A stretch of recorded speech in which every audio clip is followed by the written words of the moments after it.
यानंतर बघूया पुढली एक ब्रेकिंग बातमी। माझी आणि दादांची 11 वेळा भेट झाली होती। विलिनीकरणाच्या प्रश्नावर जयंत पाटलांनी ही प्रतिक्रिया दिलेली आहे।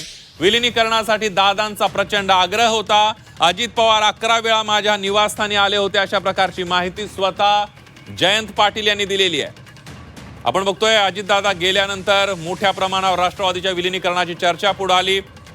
शरद पवारांच्या राष्ट्रवादीच्या नेत्यांनी जयंत पाटील यांच्या निवासस्थानी अजितदादा आणि जयंत पाटील राष्ट्रवादीच्या नेत्यांच्या भेटी झाल्या, बैठका झाल्या प्रकारचा दावा केला होता। मात्र अजितदादांच्या राष्ट्रवादीतील नेते हे दावे फेटाळताना दिसले।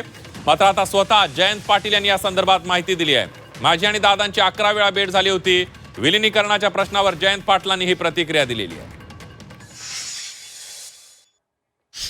7-8 वेळा नाही, मोजून 11 वेळा माझ्या निवासस्थानी ते आले होते। आमचे काही सहकारी त्यांना भेटलेले, सहकाऱ्यांच्या काही शंका होत्या, त्यांचा प्रचंड आग्रह होता त्यासाठी अजितदादांचा। पण आता त्यांचंच निधन झालेलं आहे आणि मी वेगळ्या नेत्यांची विधानं बघतोय, मला वाटत नाही याच्यावर काही बोलावंसं आता।